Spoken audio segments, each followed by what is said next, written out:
Good evening, viewers and listeners of Concerned Citizens Media.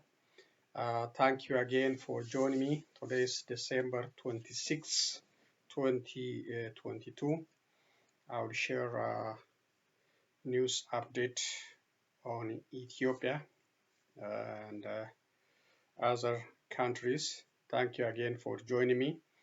On Ethiopia, the headline for today is the high-level Ethiopian federal delegation visiting Mekele. That is the big news on Ethiopia.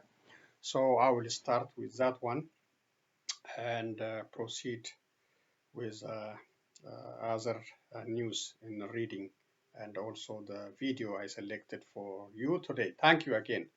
Let's listen the VOA coverage on the visit.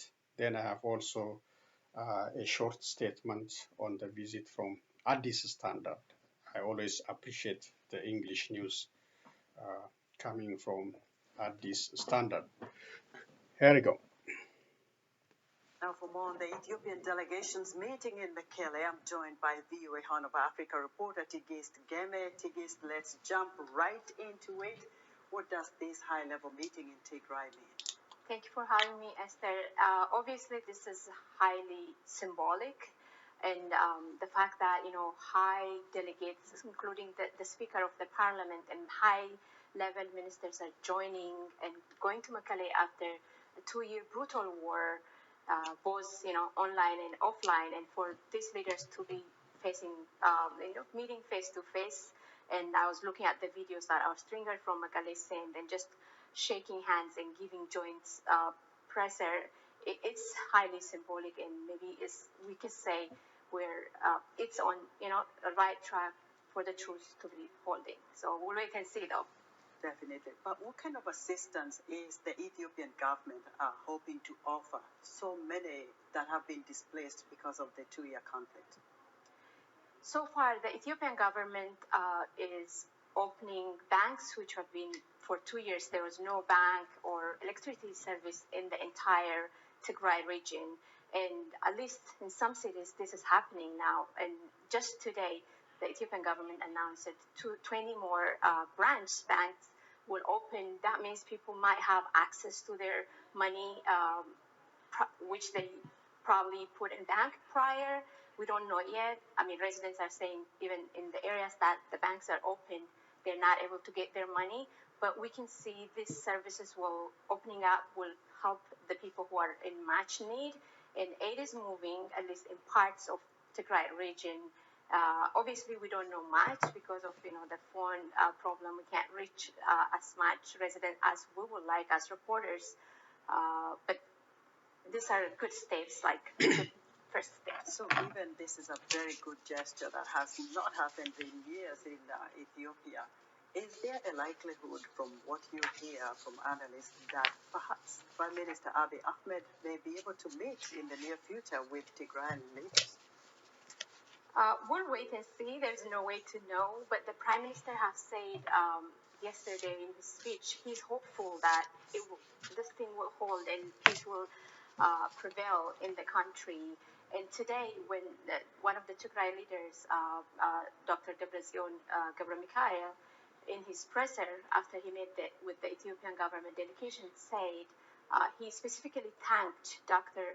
Abiy Ahmed, the Prime Minister, which is really like what we have to look at is like, especially this brutal war was not just offline on the ground. The online brutal word fights you've been reporting, we all were reporting.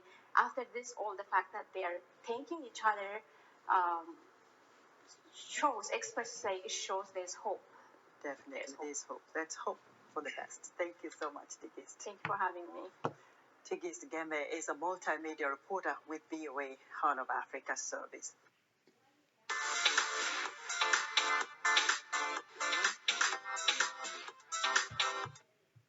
South Korea has scrambled its air force and... Okay, so I'll come back to the tension between South Korea and North Korea. That's another hot spot. So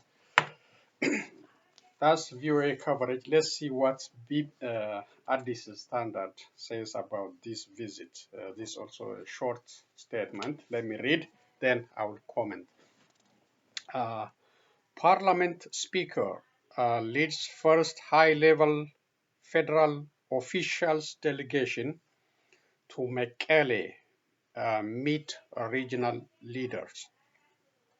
A high-level delegation of federal government officials led by Tagesset Chafo, the Speaker of the House People's Representative (HOPR), is headed to the capital of Tigray regional state, Mekele, this morning, state media reported.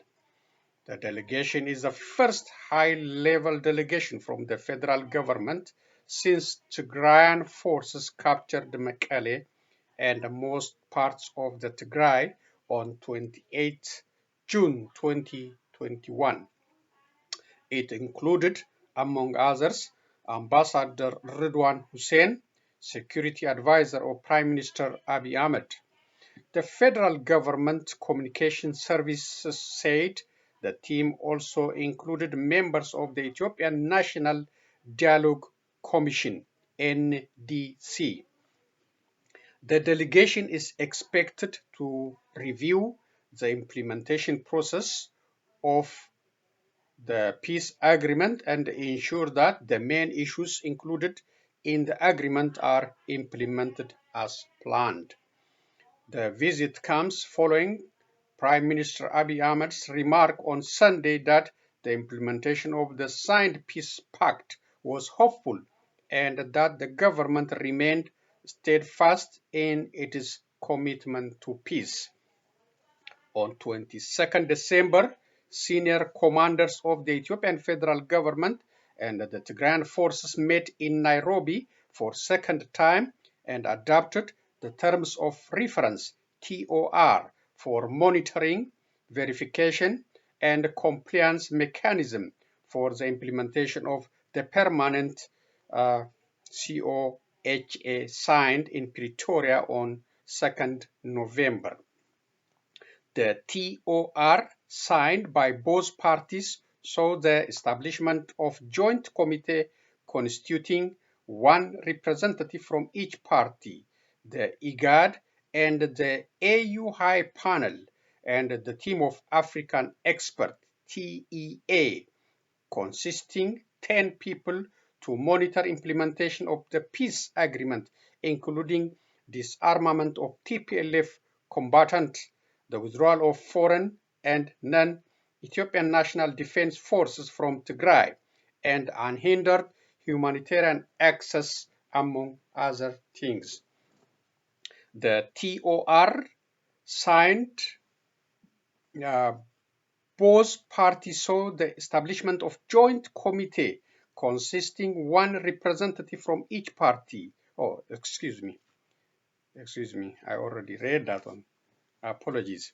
Despite exchanges of complaint from the federal government and the Tigray regional state, both warring parties have been reaffirming their commitment to the implementation of the agreement. Credit Addis Standard. So that's the coverage we got from Addis Standard and the video on this high-level meeting or visit in Mekele. So what we can say, it's good. It's good. We should appreciate the opening up for, especially for Tigray people who has suffered more than enough for 2 years in Mekele and everywhere in Ethiopia, just based on by their origin, ethnicity. They were harassed, detained massively in legal and illegal prisons. So this is a good news, and also the opening up or the promise to open up banks, telecommunication, electricity, and bringing humanitarian aids, medicine to the people of Tigray. These are hopeful. We like it. We enjoy it to to see the ending of the suffering of these people in that region. So opening the bank is good, but it should be with money.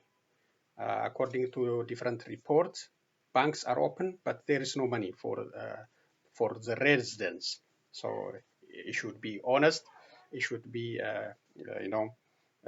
getting ready to help the people, not only for propaganda purpose. There should be money. And the other thing is concerned citizens media advising uh, the Tigray people and their leadership. They must not completely trust Prosperity Party and the Prime Minister Abiy Ahmed. They saw his real character. He is against them. He is the staunch enemy of the Tigray people. Not only Tigray, but he's also the Oromo people. So deal with him and in a strategic way that can benefit the Tigray people, to end the suffering of the Tigray people, but do not try to support him to stay in power. If possible, do everything you can to make short his power, uh, so that we can have, a different leadership, a constructive leadership, a leadership that can hold Ethiopians together, who are not bloodthirsty, who are not, who are not liars, uh, who, those who those who do not have trust words, they should not be in power. So it should be focused on that one. Never trust the OPDO, the New Prosperity Party, and those core supporters of Abiy Ahmed. Never, never trust again. But deal with him so that you can end the pain from your people. And that's very important. Uh, and don't support him to fight other, other freedom fighters like OLA, who are fighting for uh, accountability, justice, equality, and freedom in Oromia. So don't support him. He is your enemy, but he is okay to deal with you now. Deal with him so that you can benefit your people. That must be the target, but not to make him stay in power as a kingdom. And his time in power must be a limited one, especially until the next election, hopefully. So the other thing is accountability and justice must be the priority for Tigrayans and for US, UK, other European Union, and the investigative body or committee selected by UN must be given complete access to investigate the human rights violation, the war crimes, genocide, rape, the looting and the property destruction. So they have to do their job. They have to be allowed to do their jobs, and we all must support. All humanity must support to bring all generals, all senior prosperity officials, Eritreans, the Amara Fano, Amara militia, all these prosperity party officials, prime minister included, his generals, and the Eritreans, bring them into accountability and bring back all the properties they stolen from Tigray region back. It is in Eritrea mostly, and also in Amara region. So all these properties, they should work on this one, not only on justice and accountability, but also on bringing back the spoons, the small item from small item to all the way to gold they confiscated, they looted from Tigray, must come back to Tigray. So the international community must not, you know, uh, avoid this accountability. Yes, we should all work for stability and peace in the region, but those criminals must brought to justice, and accountability must be our priority. So that will be the end. And for Tigray, let's continue with other one. This is about uh, COVID health workers in Ethiopia fired from their job, but they're appealing to the prime minister to give them a chance. Let me read what's it. Over 300 COVID health workers dismissed from their job sent complaint letter to Prime Minister Abiy Ahmed. About 340 health professionals have sent a letter of complaint to the Prime Minister's office, arguing that the Ministry of Health dismissed them after 3 years service on contract basis. In the letter the professionals sent to the Prime Minister's office, they stated that in an effort to prevent the outbreak of COVID-19, the Ministry of Health hired them on contract basis, but later the Civil Service Commission issued a directive that makes their contract permanent. The health professionals who had been serving on contract since March 2019 have complained to the Prime Minister that they were fired in violation of the directive and despite previous decision to offer them permanent employment contract. They also complained that they were all alienated from other health professionals who have been made permanent and told to leave health institutions they were serving at, handling over any property in their hands that belongs to the institution. One of the complainants compliant who preferred to remain anonymous told Addis Standard that while they were told in a letter that they would be made permanent, only 80% of the experts got the chance. The Ministry of Health had given us a letter promising to change our contract to permanent previously, but we realized that our contract period would end this month, the source added. The health workers say despite their frequent requests, they were unable to get any solution from the Ministry of Health. Ayale Teshome, PhD, State Minister of Ministry of Health, said that the civil service has allowed the health professionals to be permanent in line with the capacity of the health facility where they work, and more than 5,000 health professionals have been made permanent.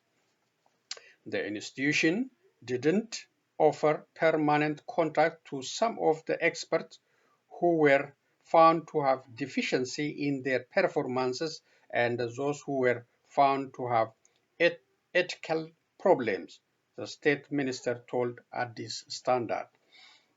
He said that there are no rights violations in terminating the contracts of these health workers, but if the health workers think that the health institutions have made mistakes while handling employment contract, they can legally ask the institutions. So that's the back and forth agreement between Ministry of Health and those COVID-19 healthcare workers. Yeah, there is a challenge of getting a job in Ethiopia. Even the government has a huge challenge of paying salary for civil servants in coming months. This is a readout of President Joe Biden call with New York Governor Kathy Hochul because we have a very severe weather-related challenge in the United States and elsewhere. And even in the United States, people are, dying because of the extreme weather.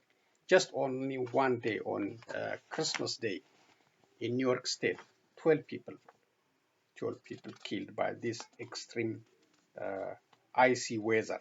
So Biden talked to the governor, and let's see what says. President Joseph R. Biden Jr. called Governor Kathy Hochul to offer the full force of the federal government in support of the people of New York as the state grapples with the impacts of a historic winter storm. The President shared that his and the First Lady's prayers are with the people of New York and all those who lost loved ones. He expressed his gratitude to the governor for her leadership and to the National Guard, law enforcement, and first responders for their tireless work. The President relayed that he has directed his team to respond immediately to any request the governor makes for federal assistance. That is White House. So getting ready to help the New York residents who impacted by this extreme weather.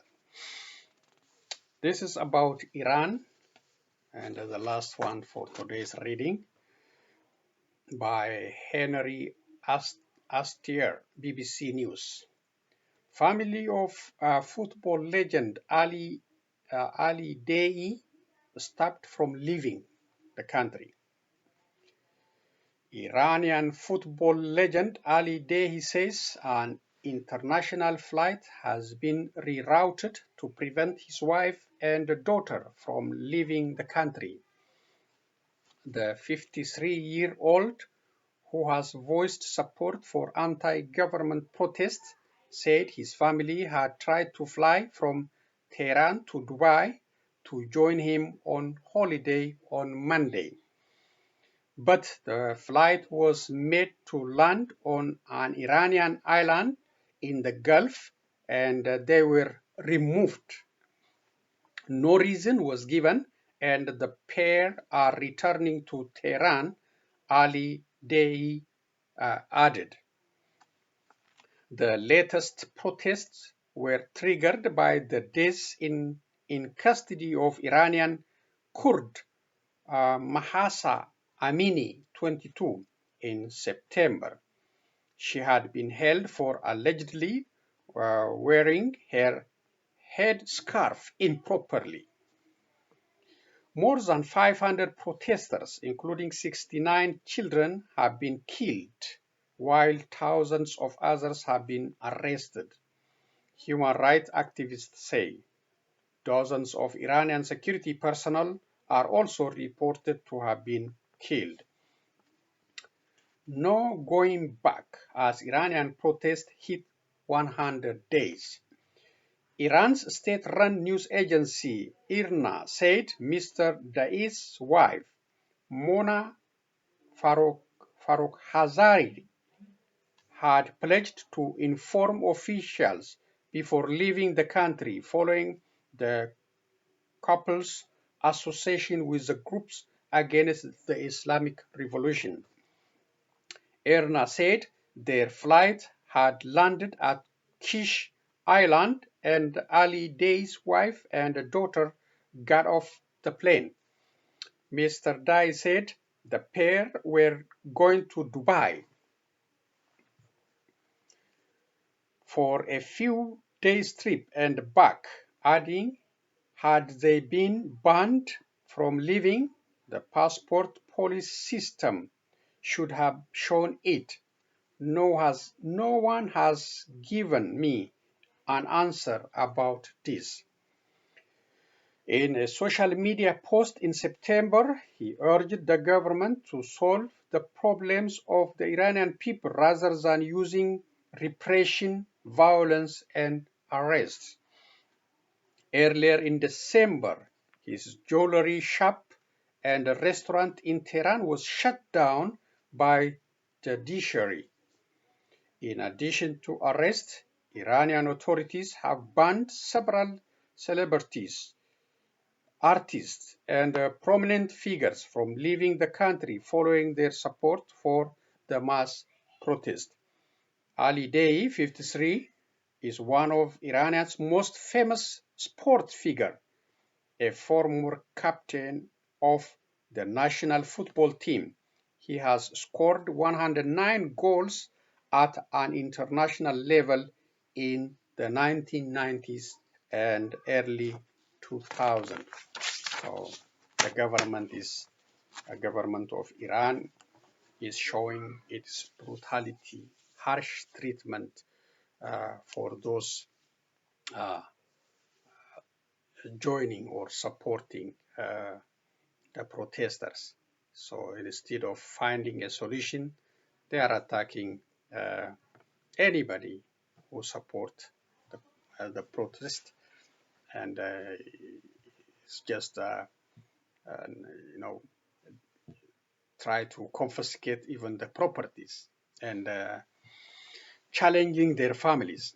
You know, this is not fair. Iranian authority, they must figure out how to end this continued protest in their country for the benefit of their own.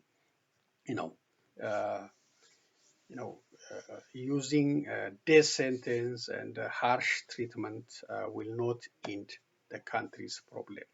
They should have a different way of handling, talking to the protesters and cooling down the tension is much better than using harsh treatment and confiscating individual uh, properties or shutting down individual properties and attacking the family is not the best solution for the country.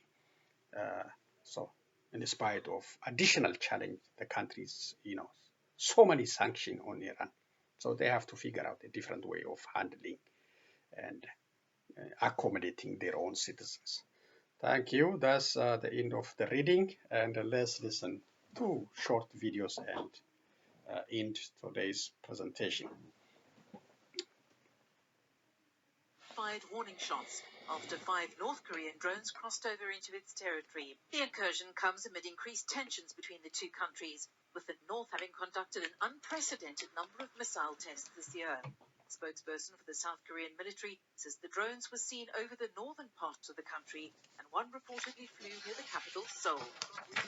This is a clear provocation by North Korea, violating South Korean airspace. They are small drones of 2-meter class or smaller. One flew to the northern part of the metropolitan area, and the others were around Gangwon-do. Our military immediately responded in self-defense. It's not clear whether any of the drones were downed. The South Korean military also says it sent surveillance planes into the north to photograph its military installations. This is, the extreme weather we have in the United States.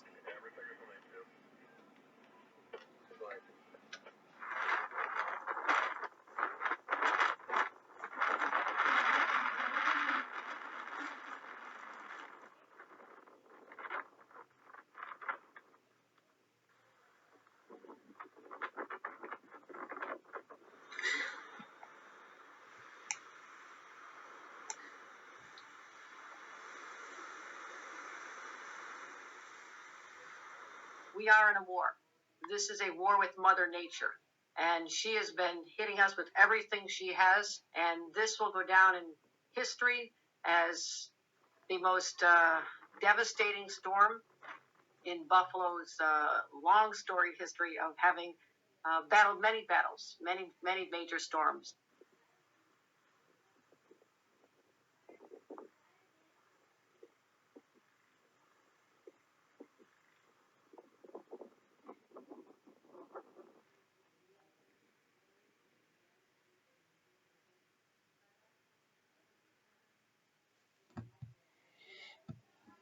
Okay.